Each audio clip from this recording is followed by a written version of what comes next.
دین بابەتی عیلم و زانست بابەتەکانی ژیان کە یەتە ئەم خلقەت ئینسانە کە بە بوون ئیستعدادی جیاوازی خۆیانە ڕەنگە دقت دین الآن فرمان صلى الله سيركي زانان فقهاء لأصولي جوازيان بودرسي بجا همان بشو كلمة كزاناي فقهي هي زاناي فقهي تر وقت سري كاتو بلغي اسي سروشتي انسانك قرآنية دينا يزي معنوي ما ملوها سكوت هم يعني وكو سياسيكي دوري بيركدنا وتعاملها كسيكي حزي فلا يقدر عن داري كسيكي حزرقانية يخونا كم يواليك يكجور إيش بلان بيدوا جیاوازی أنا أبي ببنا سركي شيء بو جیاواز فقهي مذهبي هو مسألة ثانية بله مسابون لفقه من هي العراق بيلن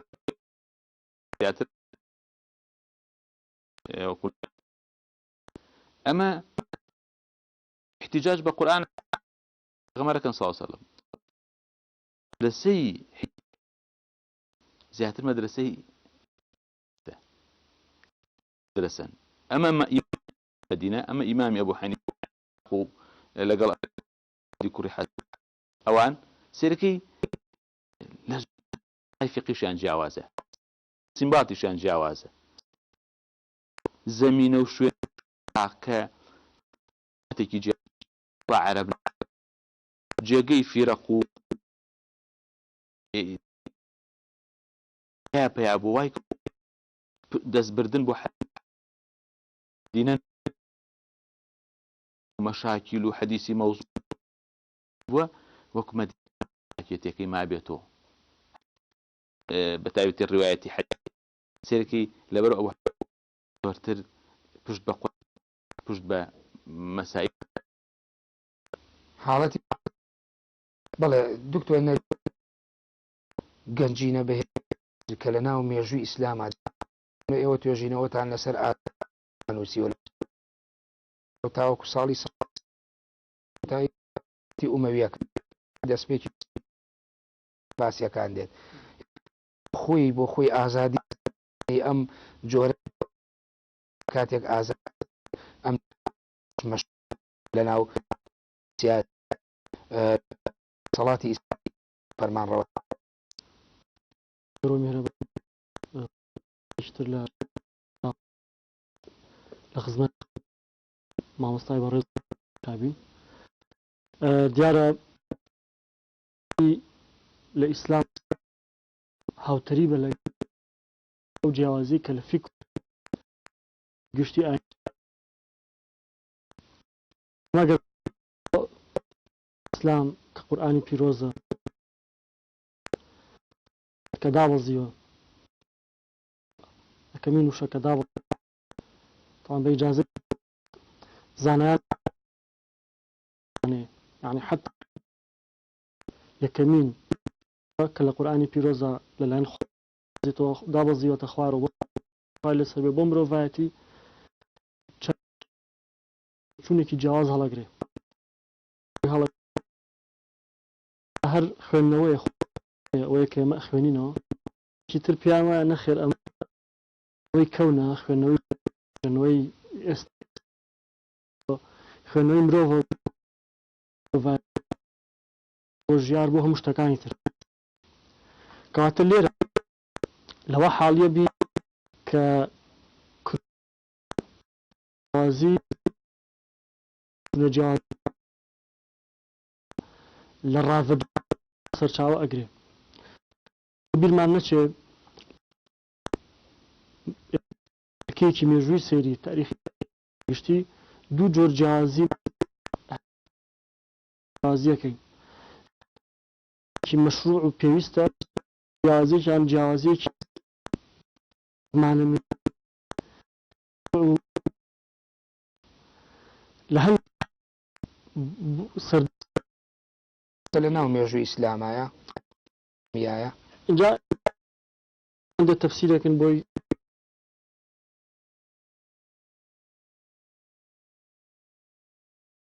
هەیە لە ناو کامەیان هەیە ئەوەی زیاتر جیاوازی لە ڕووی زانستی فقی لایەنەکانی تر کاتێکێشێ بۆ گیرێکی شخصی یاخود بەرژەوەندی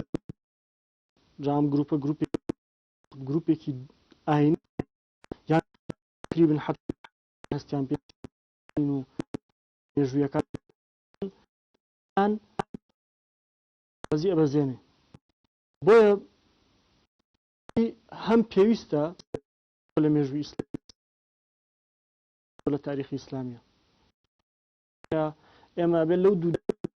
بڕۆینە ناو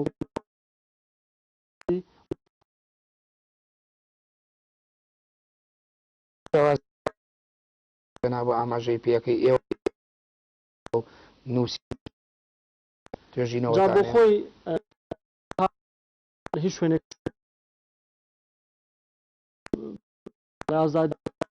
من ئازادی و ئازادی تۆ دەست پێ ئازادی من و شتێکی ڕەهەمان نییە هەرچیمان هەموو فکرەکان هەموو دینەکان جۆرێک لە پرەنسیپ بۆ ئەوەی سنوورێک دابنێت ئەو ئازاوە ڕەنگە ڕۆندی مرۆڤایەتیا بێ ژووە بە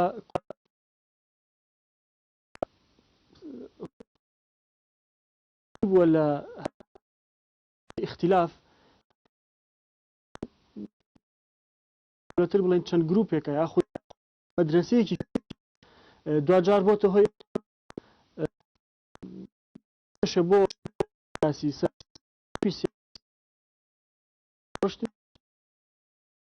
زانایشی گەورەی وەکو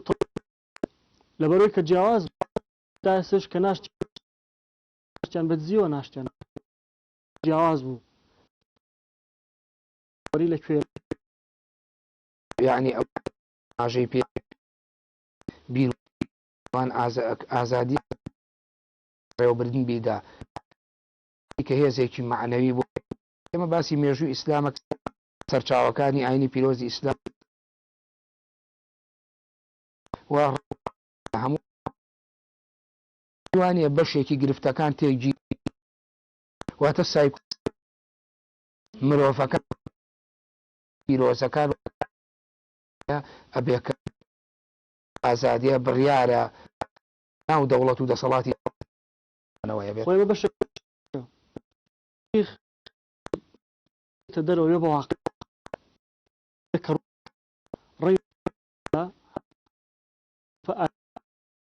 یەکانی ئەوەی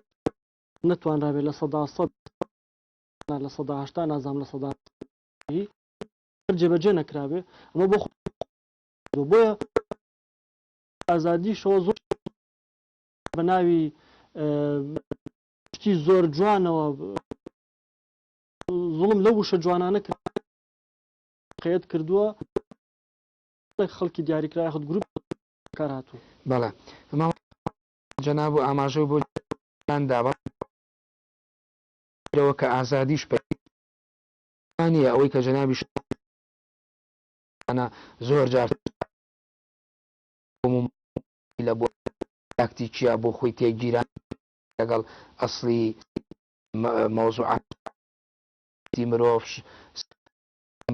حەزی مرۆڤی یانی بە ئاڕاستەوە پێدا بڕات بێ ئێمە سەرەتا جیاواز زانایان ئەڵێن شەوە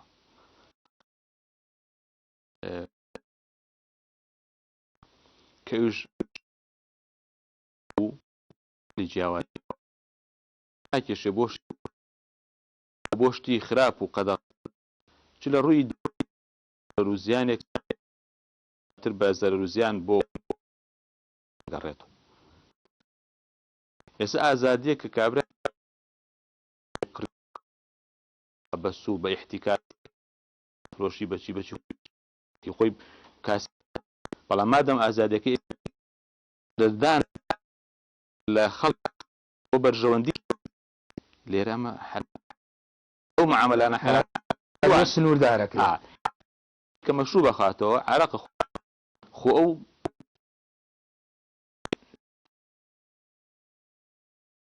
ئەم پیاوە گە ڕئیس عایلەی گاکەکە ژینگە ئەومانە زەرر لێ دواتر مەسەلا نەخۆشی و پێیابێ ئازادی بێ مقید بێ بە کۆمەڵێک زەوابێت وەقنا بەڵام ئازادی کابرا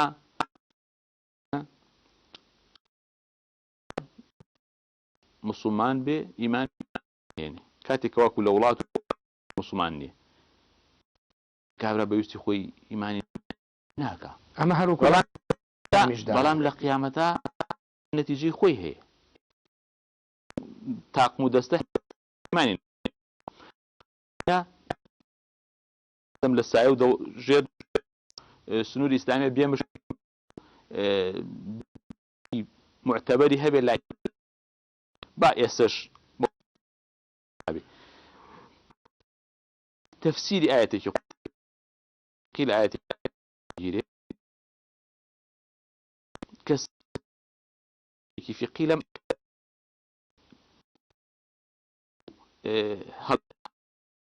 زماني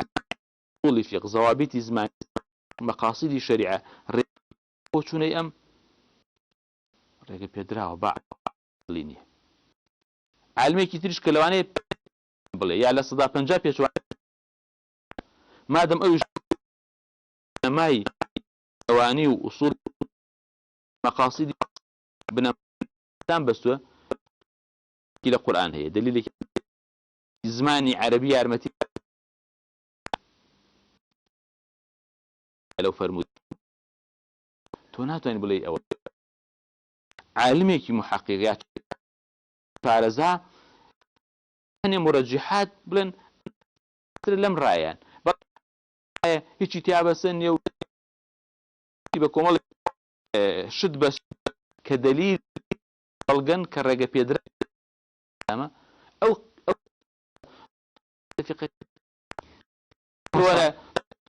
فقه و دەست پێ بکە زۆری خلاف ئەمە بواری فقه لە بواری مە جیاوازیە لەناو میاوە لەناو شارستانی ئەکرێ موسڵمان شانازی ئەنەی گەوری ئیسلامی ئەم نییە بەڵێ وەکو ئەرزم کرد بێتە مای مەشاکی گەیاندن شتێکی کاری وایە جیاوازی چووەتە ئەو بوار تێگیرانەوەی لێپەیا بووە دراونی ڕێگە ئەدا صلی الله کار کە هەتی و انحرافات و هەیە نصیحەت بکرێ ئامۆژ ئەو بکرێ تاوانان خوێنیان بەڵام بە نصیحەت بکرێ نا ئەبێ بە ئاشکراش گوناهەکە ئەبێ بە ئاشکر نصیحەت ئەو شتێکەکە شتێکی کەی پێویست ئەو شتێکی وای لێ پەیا بێ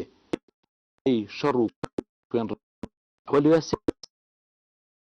ئادەم ئەو کەرە ئەکرێ ئەو خوێن ڕێ لێرە مەسەڵ خوێن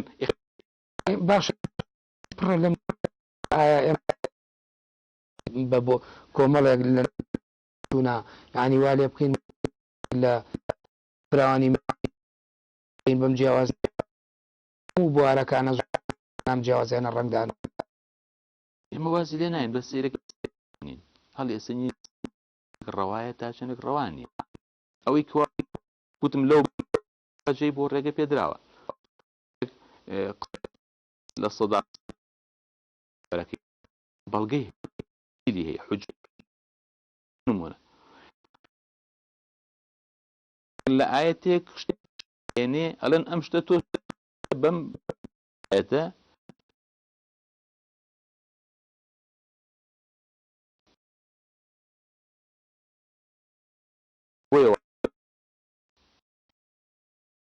بەرامبەر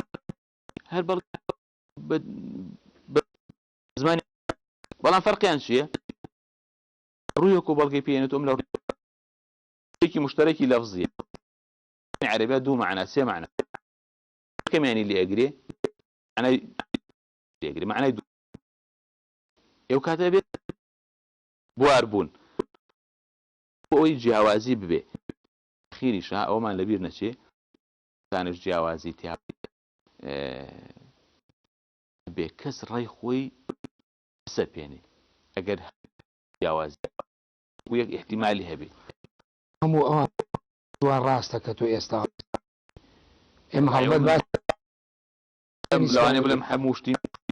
گشتم لە بەرچاو نیە هەمووی ئاگالی ئەوە ڕایان جیاوازگیرین و لە ئیمانێک ڕێگە مسلمان بەعقل ئێمە ئەو خۆی مەسە عەرەق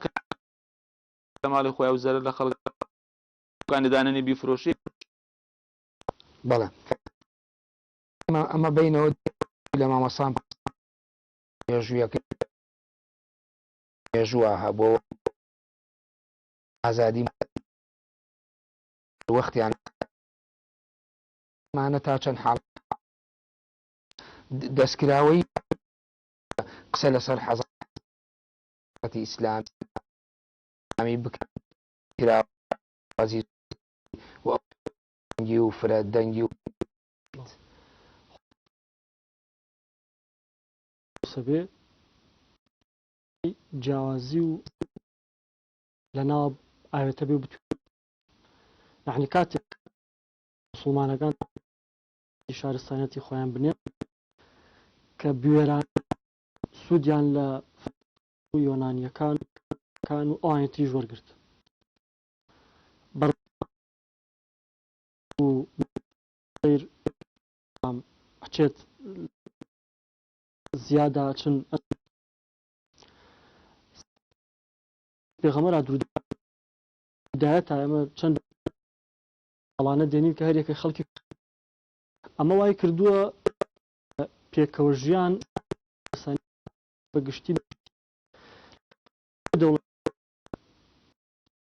ئیسلامی و فراوانبوونی دەوڵەتە ئەەکان زیاد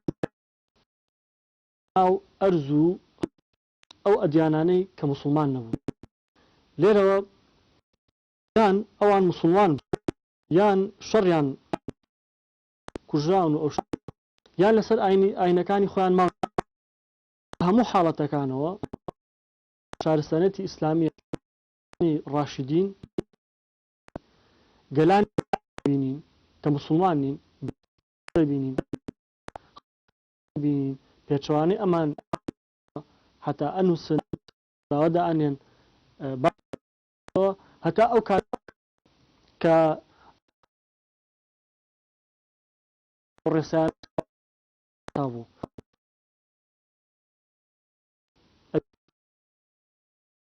ئەمە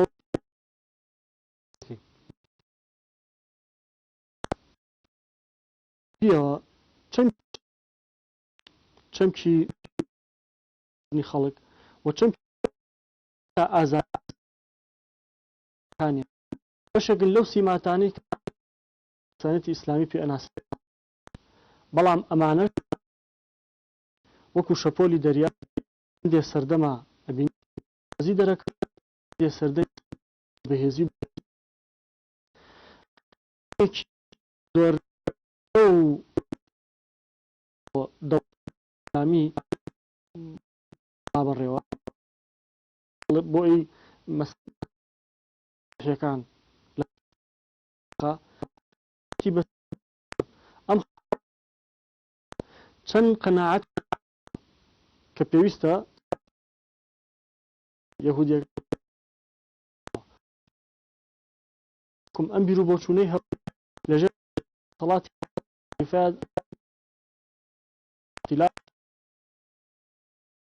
وایە بۆ ئێمە دیوەکەی و لایەنێکە بینین ژیانی جیاواز کردنی نەوەی ئەم جیاوازیەوەی ئەم سنوور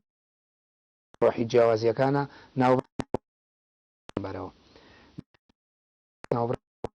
دەگەڕێن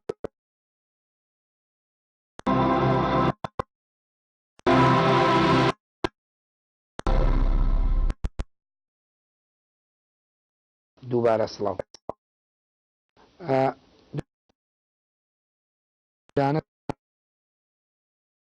جیاوازی ئەمە ئەگەر باسی بۆ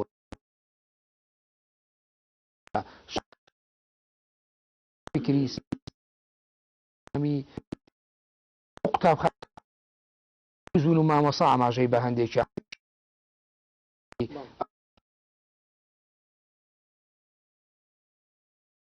لە سنووردارکردنی ئەوانانەی تانازی پێوەکە لە بوونی ئەو جیاوازی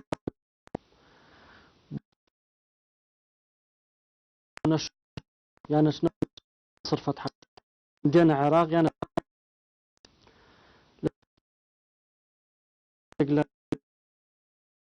وە چوار خەلیفەکەی ڕاشیدینیش لە کە ئێمە لە توێژنەوە کەشمانە زیندومان خۆیان دینی خۆیان تازە دروستکەن کە کەنیسەی تازەش دروستکەن ڕێگەیان پێدراوە لەسەر دووبۆنەکانی بەتەکان ببن لەو یادانە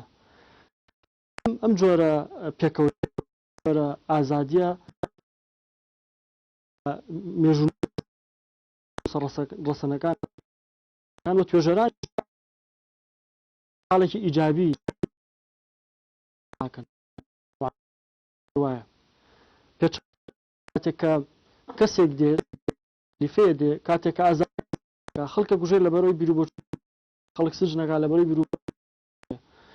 جۆرەها تەعینێ ئەمە خاڵێکی ڕەش بەتی کاتێک کە باز لە هەم ئەمە ڕازیەکانمان زۆر بەڕ ئێمە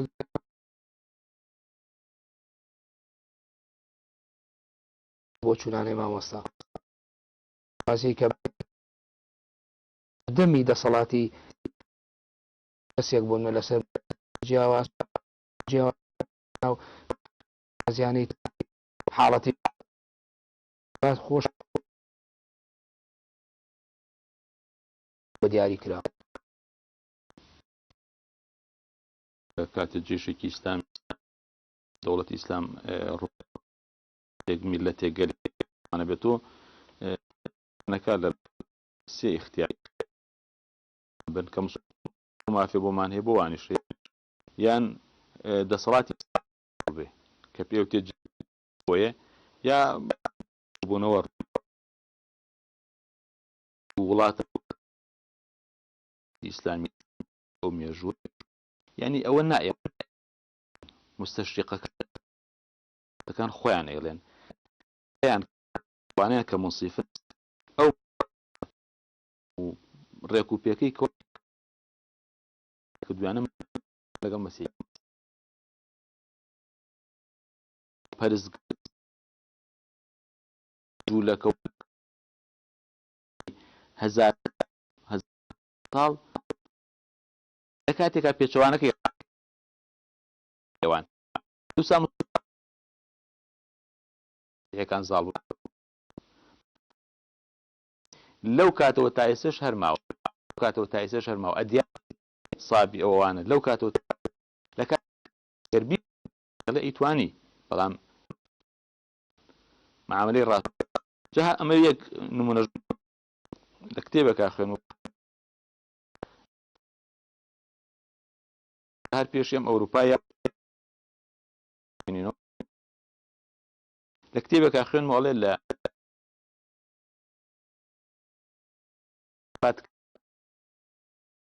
بۆی چێ ئەکە شارەکە خۆیان هەڵی لە بەڵام ئینتیخابات بۆ پەرلەمان کە ئەو کاتی لە دەوڵەت 1970 ئەمین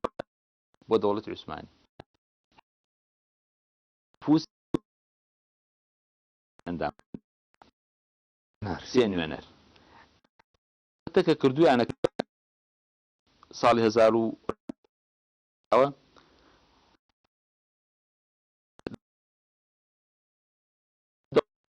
غێرە موسڵمانیش لەژێر دای ئیسلامانیا بۆ 50 نەفەریش بژێرە قان و ئەو ئەوروپاوان یعنی خەریکە بە کە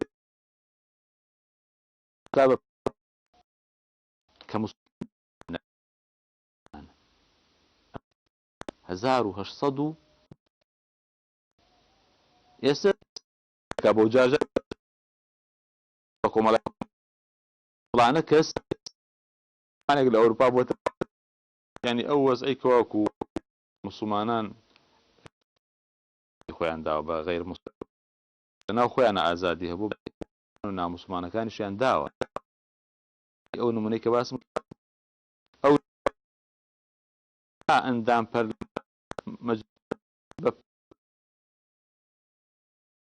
بەڵام ماوەسا بە ئێمە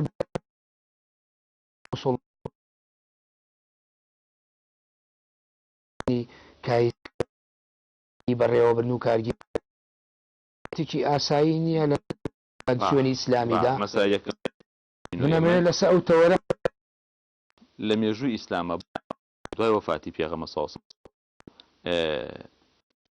ساریەکان لە سەقیفە بۆ بنەوە کە شوێنەکە دایما شوێنی مناقشە بووە لەوێ دەواکەن کە کێ بکەنە خەلیفە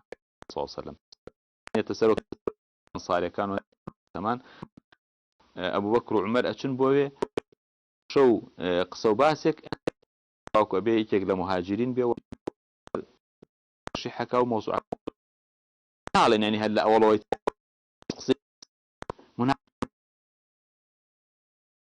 بێها ئەمانش بەڵگێ دوای داوە لەو ئەنسارەکان مهاجری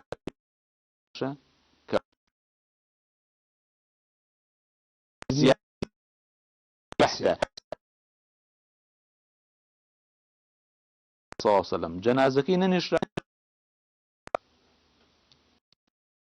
پێغەمبەر پرسەسیار ئاڵۆز هاتووەتە پێ یەکلاکە حاڵەتێکی ئاسا زۆر جار ماوە کرێ جیاواز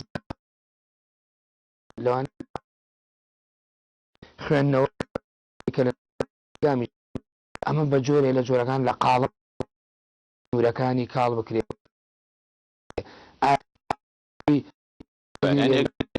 ڕووی دابی ئەگەر مەسەر لە نەچوو بێتەوە حقێکی لە کونا حقێکی قبول ناکە ئیسلام بەڵام خەواریج عزیزە هەن دەسەڵات بۆچوونیان لە بابەت لە مەسەلە لەو سوڵتە سیاسیە کە هەیە عومەر نوێیان لە حیوار تێگەشتن کۆتایی پەیدا بن دێشەکەی ئیمام عەلی جیابنە کە لە عێراقا کۆبوونەتەوە هیچ ڕوبەڕووبوونەوە شتێک ئەوە عەبدوڵڵا بۆ نایەن بیان دوێنێ حیواریان قشێکی علمیان فعلا گەو دلیل مەکانیان ڕاست ريان او عزاء في يكسر ام ولي تطبيق بعد يبقى بلى أنا هم برسي جوازيانا إنه يعني تروي للإسلام إسلامي دايا إسلام وتوجيهه وانا خودي مسلم اشتريش لك كده سيو كومالا تاچن هنا جوي لو شوي تواني انا او ديو كنا جارة حكم ما تقلد وهنيك ولا ويكا أم إذا كان على الصي أما كان إذا كانوا شوية رشتوا ما صار منيك أنا بعض في كوريا ولا شيء حكم يعني كردو بو چونك ام وك بيويستا جواز او ده صلاه كان لقال يعني وحوار طبعا دقيق الاواني كطبري بين قفتو قانا كت لا لا اما يعني بلين يعني كهبو انا دواجار جوان شان ببنى هوكارێک بۆ هۆکارێکی زەکێکی ڕووی سیاسیەکانی ترەوە تری شەبینی کە زیادە مەسەلەی فکر ڕووی ئەکرێ لە مەسەلەی دەسەڵاتیە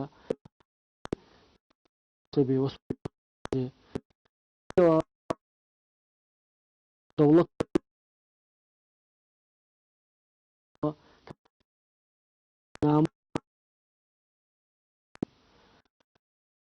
کارانە بۆ نمونە لە ئێمە فکرێکە بینی فکری مرجئەوە تا ڕادەیەک هەندێ لە بنەڕەت فکرەیە لە دوایەکان لە سەردەمی عەباسیەتەکایەوە کە معتەزیلە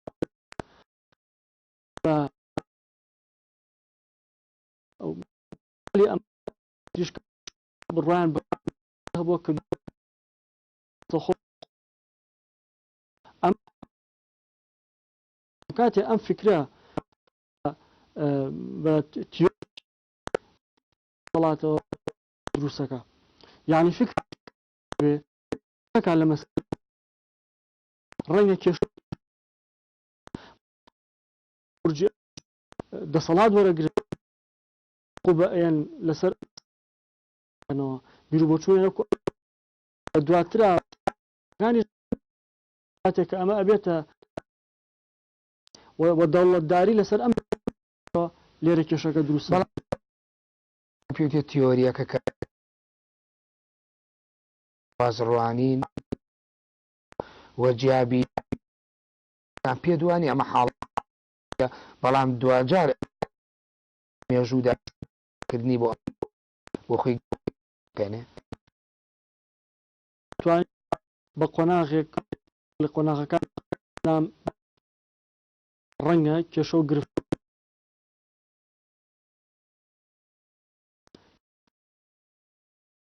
دەمی هەندێک لە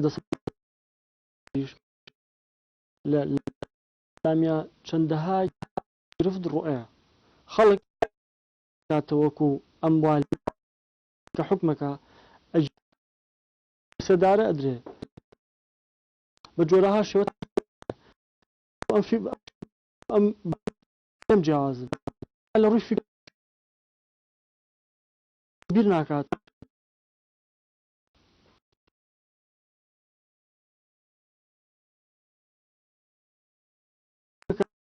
ده بقول بر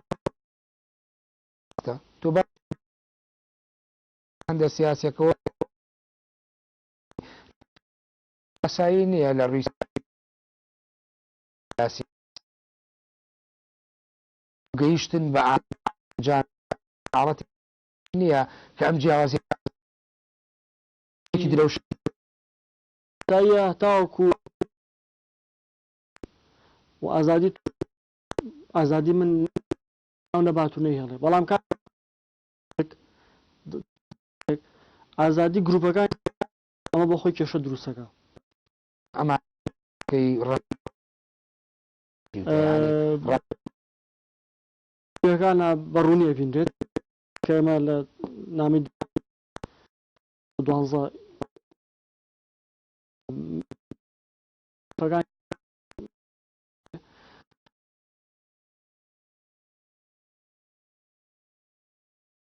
غيلاني دمشقي أجيرين لدروازي شا تيرو جيش باسي لنا ولا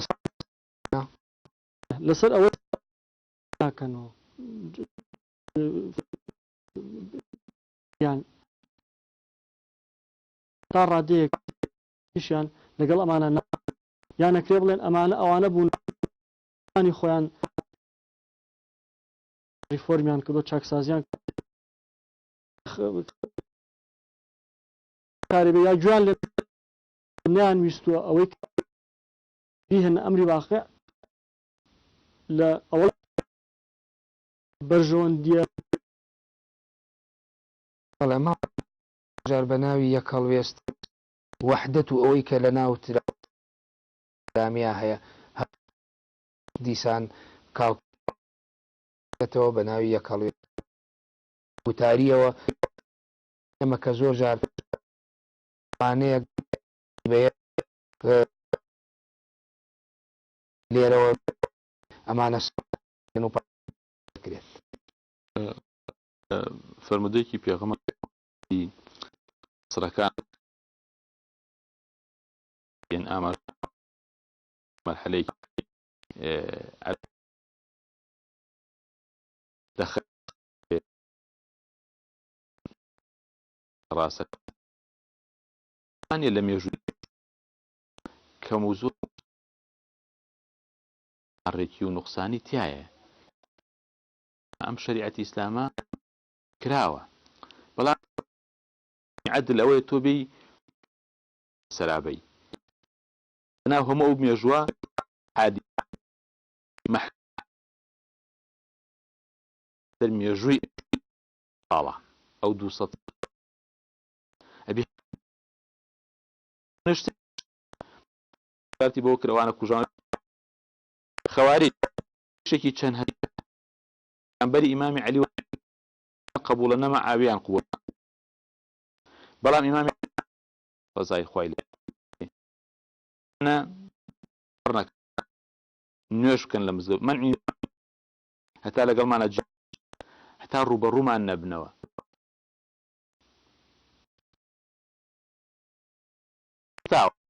عەلی ئەمی ئیمارەتی ئەم و خلافەتی خراپۆ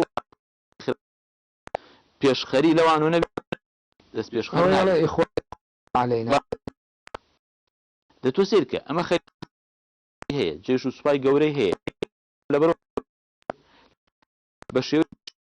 کۆمانە نێرێ بۆ لە سە و گفتوگۆ ئەوە خەواریجەکانن ئەوە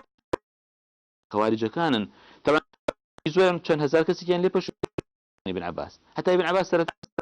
جلێکی گاڵ لەم تۆ بێڵم باس بکەم ابن عباس هەر قسەیەک ابن عباس ئایا دێن عەرەبی یان بۆ زمانی عادی یەک دوو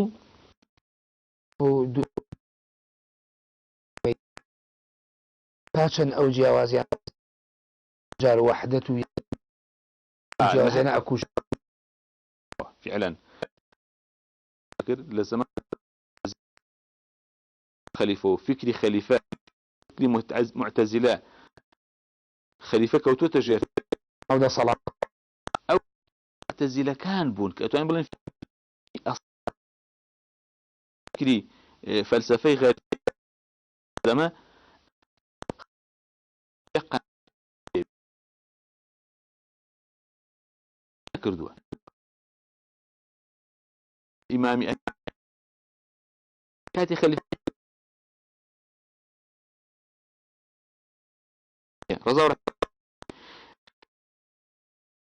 في أوهن تكاني أول أنا به خليفة أنا لابن تيمية كابوي كان سجن كردو أو يعني بزين أو عتيان برام كسن ين زاناي على زاوية بيني خوي خوا أوي برا رز وشتكي نفسي أو من قرني عزاك أزادي ولا باسي خليفة كشم بكدي سلطة سياسية كان زيق ولا شريعته أزادي بخ ئەنی ناو مێژووە کە ئێوە باسی سەری تا چەند پێویست بوونی جیاوازیانە نەکوژرێن و بە ڕێگای ئەمیان لە ناو حرەکاتی سیاسی و بە جێگەی پێشکراوەی ئەو مەود ئەو بۆ ئێستا زۆر ئاسایی ڕێگەی هەرجێکەی و نەبێتە هۆی ئەو ڕوو چونکە ئەگەر ئیسلامی خلیفە و سوڵتە کە سوڵتەیەکی خۆی زۆر خەڵکی بۆ ئەو لەناو خەڵکە لە چوارچەوەی دین قیچێکە با بیرکردنەوەی زۆری وابێ با ئیش لە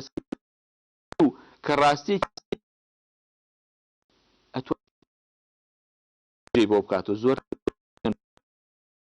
بڵێ خەڵکی ئەوەی کە غەڵەتە فیان لە ڕاستەگر فەرزە ئیسلام دکتۆر نەریمان ئەوەی کە لە ناو ئەوان تا چەند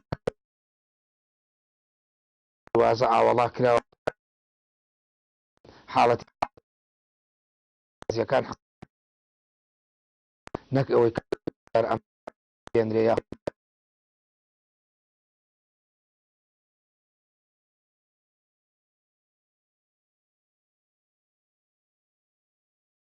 سیاسی جیاوازی سیاسی فکر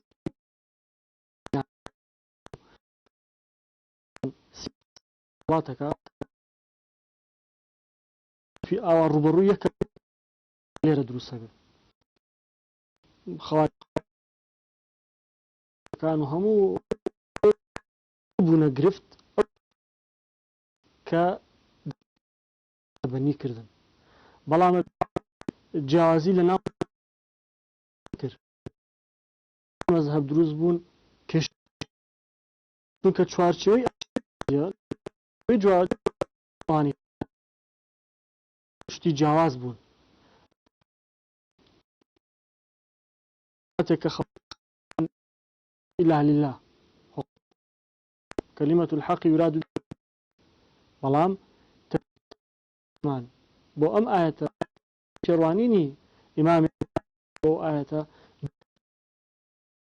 بوون دویان چەکیان پێبوو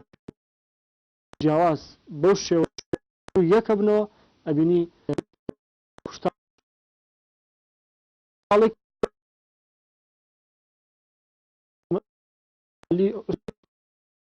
خاڵی کە بووە هۆی خاڵی ئەمەوی بینی چەندە کردووە ئەوەنە مەشغوڵ گروپە ناو دروست کردەوە بە ناو کار بەدەستان کەس کوژرا و شەهید بوو فتحەکانی ئەندەلوس و بیلات شوێنەکانی تر ئەوەنە کوژرا و شەهید بووە لەگەڵ عەبدوڵڵا پانی تریش ئێمە ئەگەر لە من ماوەی بەرنامە پرسیار لە بەڕێ سیاسیەوە دەرفەتیان بۆ بەڕە باشترن ئەگەر نەگات تیرۆر کرد ئاسایی پێ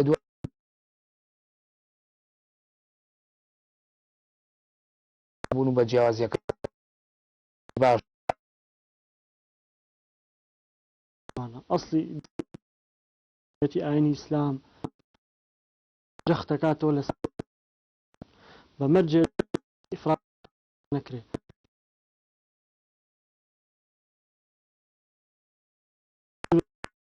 تەبەنی فکری سیاسی گروپەکان چەکدار نەکرێن بە حەدیث و بە ئایەت و خەڵکە کوژن و بەحث بەڵام ئایا ئەوە ڕاستە ئیسلام بەڵام ئایا مەشروعی بەوە جیاوازیەکە زۆر ئەم زۆر بکرێ و بکرێ بە یەکاڵ وێست زۆر ناکرێ بۆ ساز بکرێ ئەبێ بیر سیاسی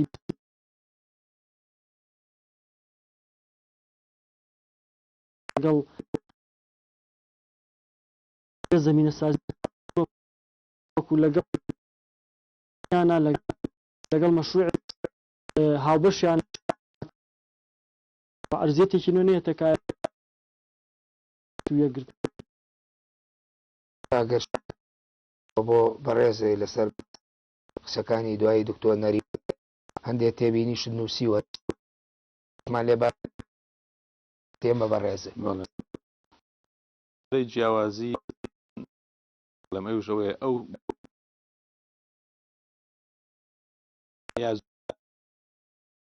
لە ئوسوڵ و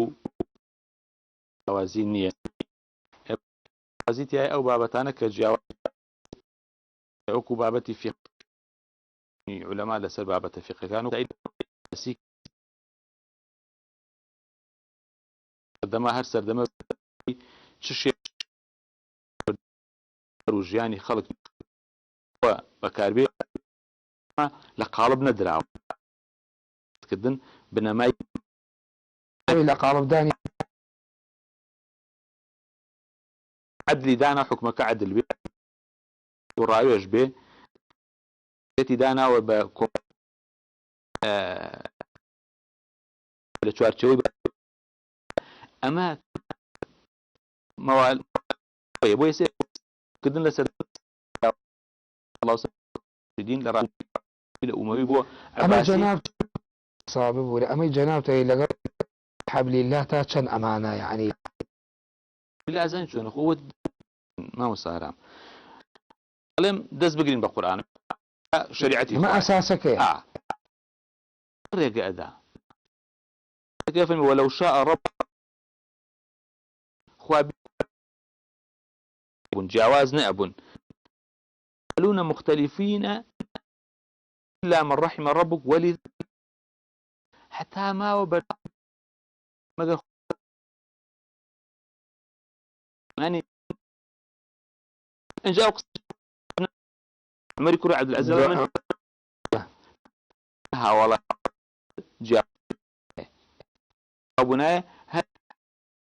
خلق توشي زيقونا راح راي جواز تو بجوي هر كامل موان إمام بيشوان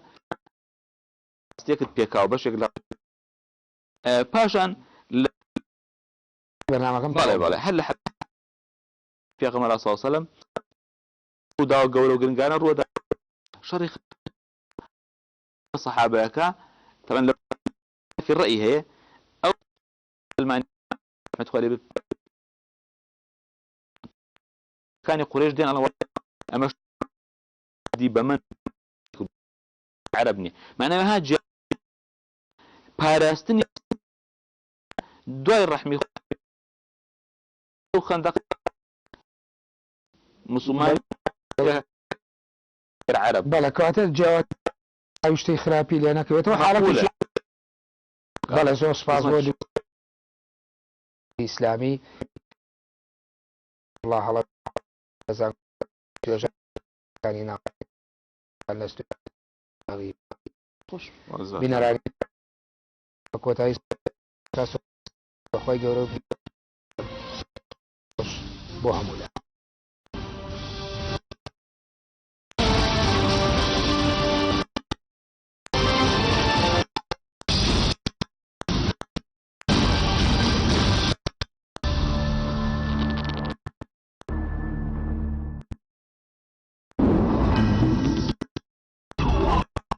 Kerry Top Art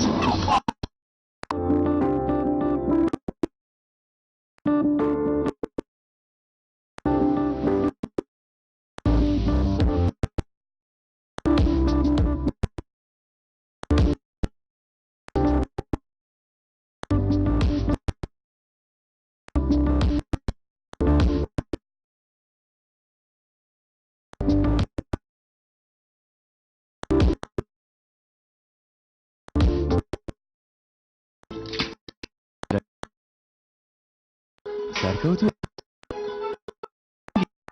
دور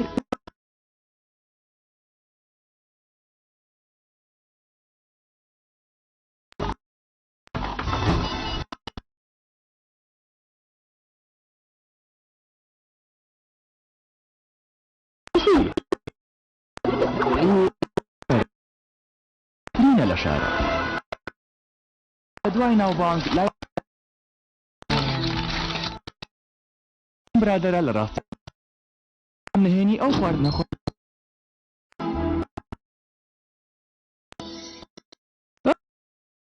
اگر برنزكات محمود تكيتا